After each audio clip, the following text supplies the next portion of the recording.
அகங்காரத்தன்மையுடைய மனைவியாக இருப்பால், தனக்கு கணவனாக இருக்கலாம். இந்த மாதிரி சிறு சிறு பிரச்சனைகள் உருவாகக்கூடிய தன்மையாக இருக்கும். அதனால அவங்களுக்கு இந்த இடைக்காட்டு சித்தர் வந்து ரொம்ப அற்புதமா பலன் கொடுப்பவர்களாக இருப்பாங்க. இவங்கள வந்து நீங்க வந்து எங்க இவங்களுடைய ஜீவ சமாதி இருக்குன்னா, அந்த போட்டோவுக்கு நம்ம மஞ்சள் குங்குமம் வைப்பது, சில பேர் சந்தனம் தடவுவது, அதெல்லாம் சிறப்பாக இருக்கும். ஆனா இந்த சித்தருக்கு சந்தனம் தடவணும் தேவையில்லை. இவங்களுக்கு மஞ்சள் குங்குமம் வச்சுட்டு பிரபஞ்சத்தோடனா வெளிவட்டம், வீட்டுக்கு வெளியில உங்களுக்கு ஆகாயத்தின் தன்மை வந்து உள்ளுக்கு விழும்போது அந்த பிரபஞ்சத்துடைய தன்மை சித்தர்களுக்கு சிறப்பாக இருக்கும். அப்படிப்பட்டவங்க வந்து அணையா விளக்கு மாதிரி வச்சு கூட வழிபடலாம். ஆனா வீட்டுக்குள் வந்து அணையா விளக்காகவோ எதுவும் வைக்கக்கூடாது. ஏன்னா அணையா விளக்கு வைக்கிறது கூடாது. நடை சாத்த மாட்டேன், நான் தூங்கினாலும் இரவு இறைவன் மேல நம்பிக்கை இருக்கு, அணையா விளக்கு என்னை பாதுகாக்கும் அப்படின்னு இருக்கிறவங்க வந்து நீங்க வீட்டுக்குள்ள அணையா விளக்கு வச்சு வழிபாடு பண்ணலாம்.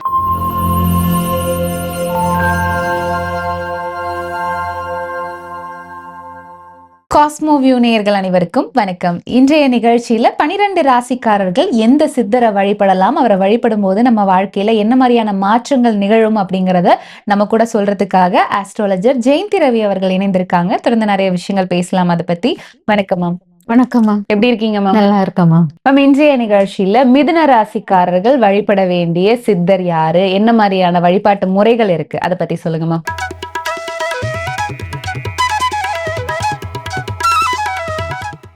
மிதுன ராசிக்காரர்களுக்கு வந்து நம்ம ஒவ்வொரு ராசியும் ஒத்து போகிற குணங்களுடன் உள்ள சித்தர்களை எடுத்திருப்போம். இங்க இருக்கிறவர் வந்து கிருஷ்ணருடைய லீலைகள் தான் நான் இந்த மிதுன ராசி சொல்லுவேன். கிருஷ்ணர் என்றனாலே நம்ம மாடு மேய்ப்பவன் தான். அவன் மாடு மேய்த்து கோபியர்களுடன் இதா இருக்கிறவன் தான். அப்போ அது மட்டும் இல்லாமல் கிருஷ்ணருடைய இன்னொரு ஸ்பெஷல் என்னன்னா புல்லாங்குழல். ஆயக்கலைகளில் முக்கியமான இதெல்லாம் அவருக்கு தான். பாட்டு அதுலலாம் லயச்சு ஆடல் பாடல் எல்லாத்திலும் லயச்சு போகக்கூடியவர். அவ்வளோ பெரிய வந்து ரசிகர் அவர். அந்த மாதிரி உள்ள ஒரு சித்தர் தான் நம்மளுக்கு இப்போ இதுல வேணும். அப்போ இதுக்குள்ள சித்தர் வந்து இடைக்காட்டு சித்தராக எடுத்துக்கலாம். இடைக்காட்டு சித்தர் என்னன்னா அவர் ஆடு மாடு மேய்ப்பவர். கோனார் அப்படிம்பாங்க, அந்த இடையில் உள்ளவங்க அப்படிங்கிறத நம்ம எடுத்துக்கலாம். இந்த இடைக்காட்டு சித்தர் வந்து பாத்தீங்கன்னா ஒவ்வொரு விஷயமும் அவர் வந்து ஆடு மாடு மேய்க்க போகும்போது, விளைச்சலுக்கு மேய்க்க போகும்போது இவர் பாட்டுக்கு லயச்சு அந்த பாடல்கள் பாடிக்கிட்டு ரொம்ப இறைவனை பத்தி பாடல்கள் பாடுவதில் ரொம்ப சிறந்தவராக இருந்திருக்கிறாரு அப்படிங்கிறத எடுத்துக்கலாம். அதனால இவருடைய பாடல்களில் அந்த ஆடு மாடுகளை அசை போடுகிற மாதிரி மயக்கத்தை அப்படியே அதுவே அந்த கட்டுக்கோப்புக்குள்ளே உட்கார்ற மாதிரி இருக்கிற அந்த தன்மை உடையதாக இருந்திருக்கும். அவ்வளவு பெரிய அற்புத சக்தி அந்த இடைக்காட்டு சித்தருக்கு உண்டு. அப்போ அந்த இடைக்காட்டு சித்தருடைய வசியத்தன்மை வந்து இந்த மிதுன ராசிக்காரர்களுக்கு நல்லா இருக்கும். ஏன்னா மிதுன ராசிக்காரர்கள் எப்பவுமே பாத்தீங்கன்னா திருமண வாழ்க்கையின் விஷயத்தில் ரொம்ப ஒரு இதுதான் இருக்கும். அதாவது ஏதாச்சும் பிரச்சனைகளை உருவாக்குற மாதிரி ஒரு ஏன்னா 7ஆம் பாவம் அது 2 பேருக்கும் அகங்காரத்தன்மையுடைய மனைவியாக இருப்பால், தனக்கு கணவனாக இருக்கலாம். இந்த மாதிரி சிறு சிறு பிரச்சனைகள் உருவாகக்கூடிய தன்மையாக இருக்கும். அதனால அவங்களுக்கு இந்த இடைக்காட்டு சித்தர் வந்து ரொம்ப அற்புதமா பலன் கொடுப்பவர்களாக இருப்பாங்க. இவங்கள வந்து நீங்க வந்து எங்க இவங்களுடைய ஜீவ சமாதி இருக்குன்னா திருவிடை மருதூர் அப்படிங்கிற இடத்துல இருக்குது. நான் சொல்றது என்னன்னா எல்லா இடத்துலயும் பாத்தீங்கன்னா கண்டிப்பாக ஒவ்வொரு ஜீவ சமாதியுமே நான் 1க்கு 4-5 இடத்துல 2-3 இடத்துலயாச்சும் நம்ம ஜீவ சமாதி இருக்கும். அந்த ஜீவ சமாதி எடுத்து கன்ஃபியூஸ் பண்ண வேண்டாம். எந்த இடத்துல இருந்தாலும் கோயிலில் அருகில் இருக்கிற ஜீவ சமாதி உங்களுக்கு நல்லா இருக்கும். இந்த திருவிடை மருதூரில் வந்து பாத்தீங்கன்னா நல்ல இது ஆடு மாடு கோழிகளுக்கு ரொம்ப இதா இருக்கிற மாதிரி இருக்கும். அதனால அங்க வந்து ரொம்ப பவர்ஃபுல்லான இடைக்காட்டு சித்தருடைய ஜீவ சமாதி நல்லா இருக்கும். அதனால இந்த இடைக்காட்டு ஜீவ சமாதி வழிபாடு பண்ணும்போது நேரா நீங்க அந்த இடைக்காட்டு சித்தரை வழிபாடு பண்ணிட்டு திருவிடைமருதூர் சிவன் கோயிலுக்கு போயிட்டு வந்தீங்கன்னாலும் உங்களுக்கு சிறப்பாக இருக்கும் அப்படிங்கறத எடுத்துக்கலாம். சோ இந்த ஜீவ சமாதி எந்த நாட்கள்ல வழிபாடு செய்யணுமா? இந்த ஜீவ சமாதி பாத்தீங்கன்னா நம்மளுக்கு சனிக்கிழமை வழிபாடுகளாக எடுத்துக்கிட்டீங்கன்னா உங்களுக்கு சிறப்பாக இருக்கும். ஏன்னா சனிக்கிழமை வழிபாடு வந்து கொஞ்சம் உங்களுக்கு மூதாதையர்கள் முழுமையான ஆசீர்வாதம் கிடைக்கக்கூடிய தன்மையும் இந்த சித்தர்களுக்கு உண்டு. இந்த கிருஷ்ணருக்குள்ள இடமாகவும் இருப்பதனால் நீங்க சனிக்கிழமை இவருடைய வழிபாடுகளை எடுத்துக்கொள்ளுங்க. இவருக்குள்ள பூக்கள் வந்து என்ன பூக்கள் அப்படின்னு பாத்தீங்கன்னா இந்த பன்னீர் புஷ்பம் சொல்லிட்டு நீல காம்பு மட்டும் வச்சு இருக்கும் தெரியுமா, அந்த புஷ்பத்தை எடுத்து வழிபாடு பண்ணுவது சிறப்பாக இருக்கும். ஓகே. சித்தர்கள் வழிபாடு வீட்ல பண்ற முறைகள் பத்தி நீங்க தொடர்ந்து ஒவ்வொரு ராசிக்காரர்களுக்கும் சொல்லிட்டு வரீங்க. இந்த ராசிக்காரர்கள் வழிபட வேண்டிய முறைகள் பத்தி சொல்லுங்க. குறிப்பா எந்த கிழமையில வீட்ல வழிபாடு செய்யலாம்? என்ன மாரியான விரத முறைகள் இருந்து வழிபாடு செய்யலாம்? எல்லாமே சொல்லிட்டேன் நம்ம சனிக்கிழமை. திசை வந்து பார்த்தீங்கன்னா, இந்த சித்தருடைய திசை வந்து நம்ம வந்து வடமேற்கு திசையை வைத்து வழிபாடு பண்ணுவது சிறப்பாக இருக்கும். வடமேற்குல வைத்து அவருடைய ஃபோட்டோ வச்சு கிழக்கு நோக்கி இருக்கிற மாரி வச்சு வழிபாடு பண்ணுவது சிறப்பாக இருக்கும். அதேபோல இவங்க எப்பவுமே நான் சொன்னது என்னன்னா, அதே மாரி நல்ல மரப்பலகை எடுத்துக்கோங்க. அதில் மஞ்சள் தடவிக்கோங்க. அதில் கோலம் போட்டுக்கோங்க. நீர் முக்கியமாக இருக்கணும்.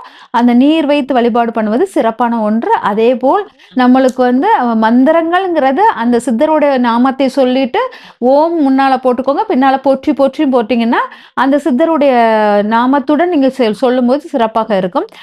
அந்த ஃபோட்டோவுக்கு நம்ம மஞ்சள் குங்குமம் வைப்பது, சில பேர் சந்தனம் தடவுவது, அதெல்லாம் சிறப்பாக இருக்கும். ஆனா இந்த சித்தருக்கு சந்தனம் தடவணும் தேவையில்ல. இவங்களுக்கு மஞ்சள் குங்குமம் வச்சுட்டு வழிபாடு பண்ணுங்க. இவங்களுக்கு இந்த பூ நான் சொன்ன பன்னீர் புஷ்பங்களை வைத்து வழிபாடு பண்ணுவது சிறப்பாக இருக்கும் அப்படிங்கிறது. பொதுவாக இரட்டை மலராக சேர்ந்து இருக்கிற மலர்கள் வந்து இருந்துச்சுன்னா, அது என்ன பூன்னா இப்ப சம்மங்கிங்கிற பூ வந்து இரட்டை மலர் போல் அப்படி 2ஆ சேர்ந்து வர்ற மாரி இருக்கும். அந்த மாரி 2ஆ சேர்ந்து இருக்கிற மலர் மாரி இருந்துச்சுன்னா, அந்த மலர்களை வைத்து வழிபாடு பண்ணுவது சித்தர்களுக்கு சிறப்பாக இருக்கும். அதுக்கப்புறம் கிழமைகளும் சொல்லிட்டேன். அந்த கிழமைகள நெய்வேத்தியம் உங்களுடைய விருப்பங்கள் என்ன விருப்பமோ அந்த நெய்வேத்தியத்தை இங்க பயன்படுத்தலாம். ஏன்னா இதுதான் வைக்கணும்னு இல்ல. நம்ம சித்தர்களுக்கு நெய்வேத்தியத்தை விட இதுதான் முக்கியம்.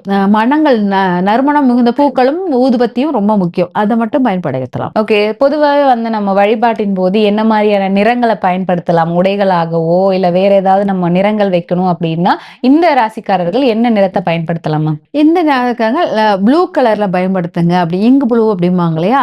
அந்த ப்ளூ கலர பயன்படுத்தினீங்கன்னா சிறப்பாக இருக்கும் அப்படிங்கிறத எடுக்கலாம். எல்லா நிறமும் போடலாம்.